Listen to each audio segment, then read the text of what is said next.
demain de retourner au Canada et de reprendre le cours de ma vie tel que j'avais laissé.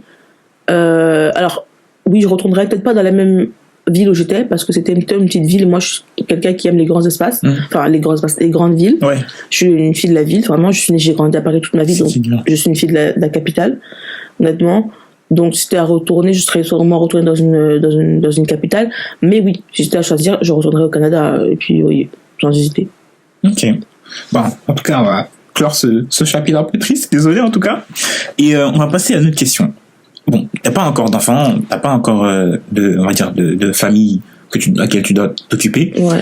Partir en famille, pour toi, est-ce que tu conseillerais, bien sûr qu'on conseille de partir si vous pouvez en famille, mais je veux dire, par exemple, t'as des enfants, ok? Ils sont entre la primaire et le collège. Pour toi, quel est le meilleur moment pour partir quand t'as des enfants? Parce que déjà que c'est pas facile de partir seul, alors combien de fois la difficulté s'impose quand t'as une famille? Tu vois ce que je veux dire? Ben, pour moi, il n'y a pas vraiment de... Si on a une opportunité de partir, ben, on part, écoute. Parce que si tu dis non, une opportunité dans une vie, généralement, ça se présente une fois. Surtout les expatriations, ça se présente une fois dans une vie. Oui. Quand tu pars et que tu as des enfants, moi, j'en ai pas, donc je ne sais pas, je fais juste imaginer.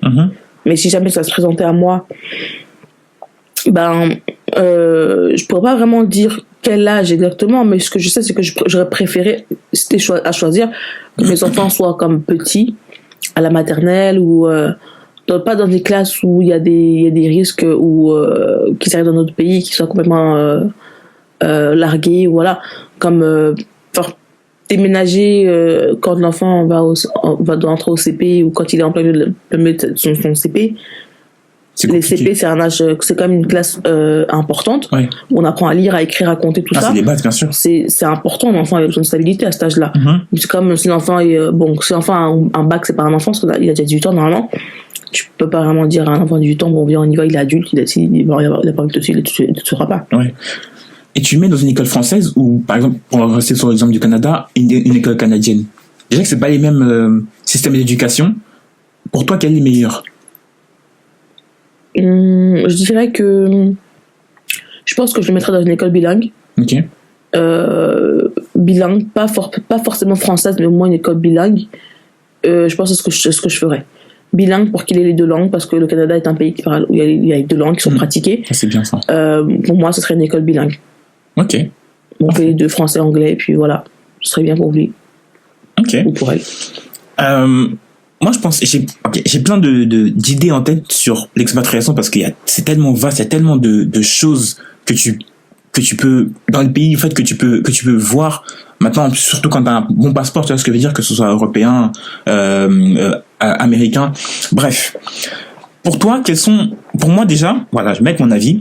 Pour moi, déjà, les meilleures personnes, enfin, les personnes, on va dire, les plus aptes à partir, c'est celles qui ont un boulot dans la digitalisation. Celles qui, par exemple, en télétravail, tu peux littéralement faire ça partout. Donc, est-ce que il y a des catégories de personnes qui sont plus susceptibles à obtenir un visa ou on va dire, à être plus libres de partir? Tu vois ce que je veux dire? Je sais ce que tu veux dire, mais je suis pas d'accord avec toi. Dans le sens où ça voudrait dire que tous ces gens qui n'ont pas de travail qui n'ont pas de boulot dans la digitalisation, ouais. Ils seraient comme bloqués un petit peu, enfin, ce serait comme un peu plus restreint pour eux. Non, parce que la vérité aussi, c'est qu'en France, par exemple, si on part des parts de la France, ouais. En France, il y a très peu de gens qui travaillent 100% en télétravail. C'est pas faux. Ça s'est fait, la dernière fois, c'était en 2020 parce qu'il y a eu le Covid. C'est pas faux, ouais. Mais en France, c'est pas comme aux États-Unis ou au Canada, il y a beaucoup de gens qui travaillent en télétravail. La France, c'est pas un pays qui est connu pour être très flexible au niveau enfin, il y a beaucoup de boulot qui a plus en télétravail, quoi. Ça. Et peut-être c'est une fois par semaine ou deux maximum si t'as de la chance. Mais non, franchement, les filles, les gars, peu importe quel genre de boulot vous avez, si vous voulez partir, allez-y. Après, c'est vrai que c'est une chance de travailler dans un pays, de travailler de chez soi. Parce que tu peux être vraiment libre, bien sûr. De tes mouvements, de tes faits. Voilà. J'ai fait du télétravail en 2020, c'était incroyable. Vraiment, genre, tu te lèves, littéralement, t'appuies sur ton ordi et t'es connecté. Et de temps en temps, tu bouges ta souris, tu fais genre, t'es là, alors que tu joues ou bien tu fais autre chose, tu vois ce que je veux dire? Tu peux être genre, je sais pas moi, chez ta pote ou quelque chose comme ça, et vraiment c'est incroyable le télétravail. Moi, je pense qu'aussi la raison pour laquelle le télétravail a dû disparaître, c'est parce qu'il y a eu trop de gens qui ont justement fait des genres de commentaires là sur les réseaux sociaux, en disant qu'ils travaillaient pas, ou des vidéos sur TikTok en disant que ils sont à la plage, qu'ils sont chez le coiffeur, donc les employeurs ont dû voir ça en disant ok, bon, maintenant c'est terminé, on arrête. Mais moi je pense qu'il y aura pas les gens auraient pas dû faire autant de vidéos en disant qu'ils travaillaient pas, ils aiment trop abuser, et qu'ils faisaient rien avec les machins, donc, trop, voilà, c'est ça. Mais travailler, tu peux trouver de n'importe où, de n'importe comment, tu peux partir. Faut bien, en fait, l'expatriation ça se répare. Bien sûr. On prend pas ses affaires, ses bagages sur un coup de tête et on s'en va. Il faut réfléchir, même si t'es célibataire. Même si t'es riche, tu réfléchis au pays auquel tu pars. Il faut bien réfléchir ce que tu veuilles aller là-bas. Il faut avoir des plans sur le long terme. Ça se répare. Bien sûr. Ça se répare financièrement, ça se répare mentalement, ça se prépare. Il faut rechercher des appartements. Il faut savoir ce que tu vas faire. Et c'est aussi en fonction des critères, que ce soit par exemple économique, climat, facilitation d'installation et la sécurité. Par exemple, on entend souvent Dubaï. Ouais, Dubaï et tout. Moi personnellement, j'avoue que si j'ai l'opportunité, possiblement j'irai. Ouais. Maintenant, je sais que c'est pas tout le monde qui ira parce que ils aiment pas la politique du pays, des choses comme ça. Dubaï, est-ce que Dubaï ça nous a été vendu vraiment comme l'Eldorado, ou est-ce que c'est vraiment le cas pour toi? Mais j'en sais rien parce que moi j'ai pas vécu à Dubaï. C'est vrai. Mais Dubaï, ça a l'air d'être un beau pays. Après, moi, comme je dis toujours, il faut aller en vacances dans le pays, en toute saison. Alors, il faut aller en vacances. Il faut y être l'été, l'hiver, parce que des fois d'une saison à l'autre, le pays il est complètement différent. Comme Toronto par exemple, ou Montréal. L'été c'est magnifique, c'est sublime, il fait très beau, machin. Mais alors il faut y aller l'hiver quand ça descend à moins 40. Oh, putain. C'est pas les mêmes. C'est pas tout le monde qui peut supporter ce genre de météo. Ouais. Après Dubaï, comme tu dis, pour revenir à Dubaï, je trouve que ça a l'air d'être un beau pays et je pense pas qu'il y aurait autant de monde si le pays était pas aussi bien. Je pense vraiment qu'il est bien, d'avoir de la sécurité. Ça c'est sûr, bien sûr. Que tu peux avoir de belles opportunités, mais juste le problème pour moi qui va se poser à Dubaï, ça va être l'été. Il fait quand il va faire très chaud, il va falloir trouver un moyen chaque été de retourner dans ton pays de naissance, quoi. Parce qu'il fait trop chaud. Il fait vraiment trop chaud. C'est impossible, franchement, c'est trop. Il fait trop chaud, c'est pas vivable. Il fait trop chaud.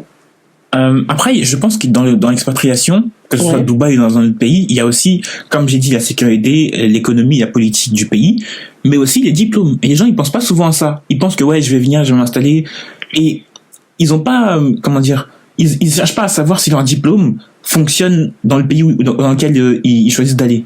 Tu vois ce que je veux dire? Par exemple, je sais que en Afrique, tu peux être ingénieur, tout ce que tu veux. Quand tu viens ici, on va dire que non, ton diplôme, il vaut rien du tout. Alors tu fais autre chose. En gros, tu dois faire une équivalence pour le faire correspondre au pays, par exemple, européen. Ok? Est-ce que au Canada, pour toi, je sais pas si tu sais si ça a été le cas ou pas? Quand tu prépares ton PVT, ils te demandent si tu as des diplômes de faire les équivalences de tes diplômes.